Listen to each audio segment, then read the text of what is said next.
നമസ്കാരം,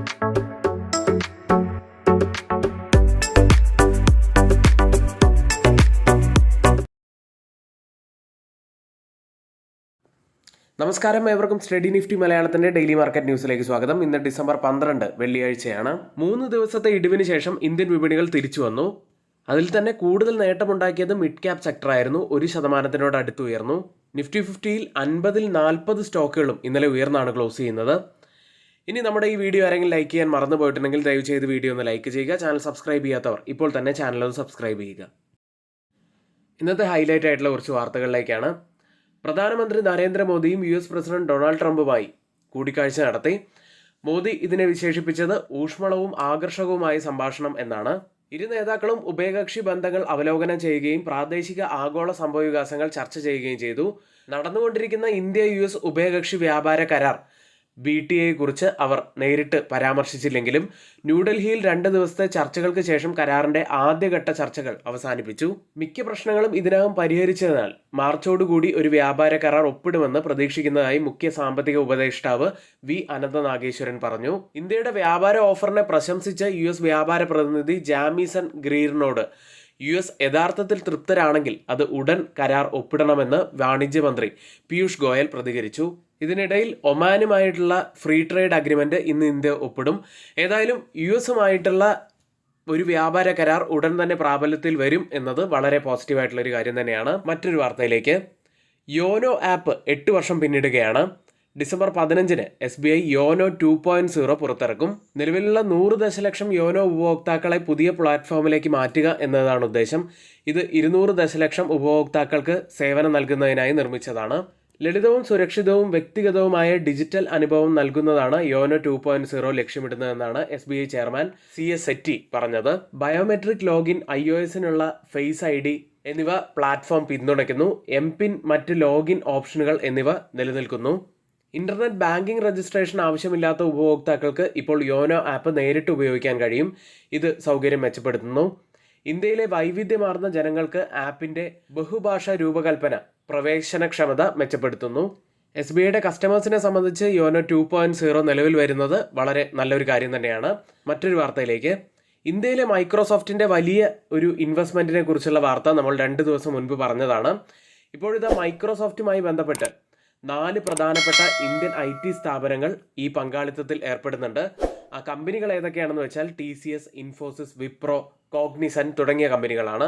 ഈ കമ്പനികൾ ഒരുമിച്ച് 2 ലക്ഷം പ്ലസ് മൈക്രോസോഫ്റ്റ് കോപൈലറ്റ് ലൈസൻസുകൾ വിന്യസിക്കും. ഇത് ഇന്ത്യയിലെ ഏറ്റവും വലിയ എന്റർപ്രൈസ് AI റോൾ ഔട്ടുകളിൽ ഒന്നായി മാറും. ഏതായാലും ഈ പറഞ്ഞ ഇന്ത്യൻ IT കമ്പനികളെല്ലാം ഇന്ന് ഫോക്കസിൽ ഉണ്ടാവാനുള്ള സാധ്യതകളുണ്ട്. അടുത്തതായി ഗ്ലോബൽ മാർക്കറ്റുകളിലേക്ക്. ഇന്നലെ S&P 500-ഉം ഡൗ ജോൺസും റെക്കോർഡ് ഹൈ ടച്ച് ചെയ്തതിന് ശേഷമാണ് ക്ലോസ് ചെയ്തത്. ഫെഡറൽ റിസർവിന്റെ ഭാഗത്തു നിന്നുള്ള 25 ബേസിസ് പോയിന്റ്സ് റേറ്റ് കട്ടും പ്രതീക്ഷിച്ചതിലും കുറഞ്ഞ ഒരു ഹോക്കിഷ്നെസ് ആണ് ഫെഡറൽ റിസർവ് ചെയർമാന്റെ സ്പീച്ചിൽ ഉണ്ടായത് എന്നതുകൊണ്ടുമാണ് ഇന്നലെ US വിപണികൾ വീണ്ടും ഉയർന്നത്. പക്ഷേ ഇന്നലെ ഡൗ ജോൺസും S&P 500-ഉം നേട്ടമുണ്ടാക്കിയപ്പോൾ നാസ്ഡാക്ക് 0.25% ഇടിവാണ് ഉണ്ടാക്കിയത്. ഒറാക്കിളിന്റെ ഒരു ഫിനാൻഷ്യൽ അപ്ഡേറ്റ് പുറത്തു വന്നതാണ് നാസ്ഡാക്ക് ഇടിയാൻ കാരണമായത്. ഒറാക്കിളിലുണ്ടായത് വലിയ ഇടിവായിരുന്നു. 11% ഇടിവാണ് ഒറാക്കിളിലുണ്ടായത്. ഇന്നലെ കൂടുതൽ ഇടിവ് നേരിട്ട സെക്ടറുകൾ S&P 500-ൽ കമ്മ്യൂണിക്കേഷൻ സർവീസസും ടെക്നോളജി സ്റ്റോക്കുകളുമായിരുന്നു. ഇനി കൂടുതൽ നേട്ടമുണ്ടാക്കിയ സെക്ടറുകൾ നോക്കുകയാണെങ്കിൽ മെറ്റീരിയൽസും ഫിനാൻഷ്യൽസുമായിരുന്നു. US-ൽ ലിസ്റ്റ് ചെയ്ത ഇന്ത്യൻ കമ്പനികളുടെ പ്രകടനം നോക്കുകയാണെങ്കിൽ ഒറാക്കിളിന്റെ വലിയ ഇടിവ് ഇന്ത്യൻ ടെക് കമ്പനികളെ ബാധിച്ചു. ഇൻഫോസിസ് 1.49% ഇടിഞ്ഞു. വിപ്രോ ADR 2% ഇടിഞ്ഞു. ബാങ്കിങ് സൈഡിൽ ICICI ബാങ്ക് 0.46% ഇടിഞ്ഞപ്പോൾ HDFC ബാങ്ക് 1% നേട്ടമുണ്ടാക്കി. ഡോക്ടർ റെഡ്ഡി 1.5% നേട്ടത്തിന് മുകളിലായിട്ടാണ് ക്ലോസ് ചെയ്യുന്നത്.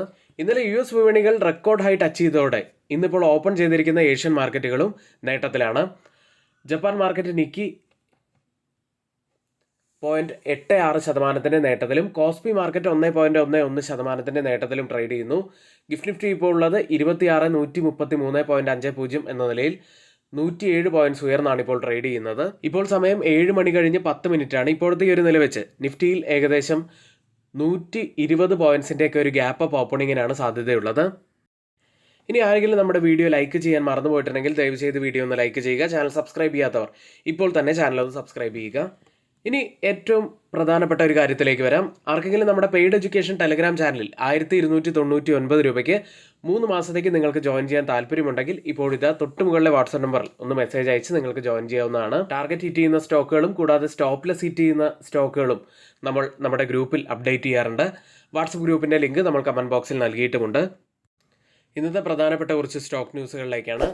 ആദ്യം രാമ സ്റ്റീൽ ട്യൂബ്സ് എന്ന കമ്പനി UAE ആസ്ഥാനമായുള്ള ഓട്ടോമേറ്റ് ഗ്രൂപ്പിനെ 728 കോടി രൂപയ്ക്ക് കമ്പനി ഏറ്റെടുത്തു. അടുത്ത് ഫസ്റ്റ് സോഴ്സ് സൊല്യൂഷൻസ് എന്ന കമ്പനിയാണ്. അതിൻ്റെ അനുബന്ധ സ്ഥാപനം UK ആസ്ഥാനമായുള്ള പാസ്ഡ്യൂ ക്രെഡിറ്റ് സൊല്യൂഷൻസിനെ 22 മില്യൺ പൗണ്ടിന് ഏറ്റെടുക്കൽ പൂർത്തീകരിച്ചു. അടുത്ത് കിർലോസ്കർ ഫെറസ് എന്ന കമ്പനിയാണ്. ഹിരിയൂർ പ്ലാന്റ് പ്രവർത്തനങ്ങൾ ദീർഘകാല അറ്റകുറ്റപ്പണികൾക്കായി താൽക്കാലികമായി നിർത്തിവച്ചിരിക്കുന്നു. അടുത്ത് കാൻസായ് നെറലോക്ക് എന്ന കമ്പനിയാണ്. ശ്രീലങ്കയിലെ അനുബന്ധ സ്ഥാപനത്തിലെ 60% ഓഹരികൾ എറ്റയറിന് വിൽക്കാൻ അംഗീകാരം നൽകി. അടുത്ത് TRF എന്ന കമ്പനിയാണ്. CFO ആനന്ദ് ചന്ദ് രാജിവെച്ചിരിക്കുന്നു. അനിമേഷ് ഉപാധ്യയെ പുതിയ CFO ആയി നിയമിച്ചു. അടുത്ത് NBCC എന്ന കമ്പനിയാണ്. നാൽക്കോയിൽ നിന്ന് 255.5 കോടി രൂപയും സെയിൽ ബൊക്കോറോയിൽ നിന്ന് 33.89 കോടി രൂപയുടെ പ്രൊജക്ട് മാനേജ്മെന്റ് ഓർഡറുകൾ കമ്പനിക്ക് ലഭിച്ചു. ഇന്നത്തെ പ്രധാനപ്പെട്ട കുറച്ച് സ്റ്റോക്ക് ന്യൂസുകളാണ് നമ്മളിവിടെ ഷെയർ ചെയ്തിരിക്കുന്നത്. ഇന്ന് F&O സെഗ്മെന്റിൽ ബാനായ stock Bandhan bank, Sammaan capital തുടങ്ങിയവയാണ്.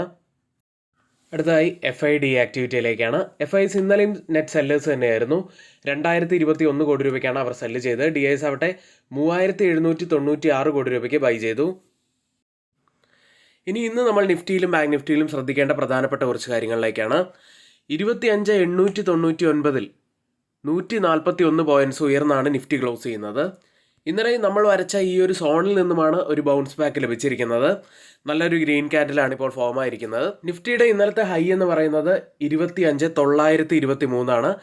ഈ ഒരു ഹൈ ബ്രേക്ക് ചെയ്യുകയാണെങ്കിൽ അപ്സൈഡിലെ ആ ഒരു റെസിസ്റ്റന്റ് ട്രെൻഡ് ലൈനും കൂടാതെ 26,000 എന്ന സൈക്കോളജിക്കൽ ലെവൽ കൂടി അതിന് അടുത്തെത്തുന്നതാണ്. അപ്പോൾ ആ ഒരു ലെവൽ വരെയൊക്കെ പോകാനുള്ള സാധ്യതകൾ ഇപ്പോഴത്തെ ഈ ഇന്നലത്തെ ഹൈ ബ്രേക്ക് ചെയ്യുകയാണെങ്കിൽ സാധ്യതകളുണ്ട്. ഇനി കഴിഞ്ഞ 3 ദിവസമായി പ്രധാനപ്പെട്ട ഒരു സപ്പോർട്ടായി മാറിയ ലെവലായിരുന്നു 25,732.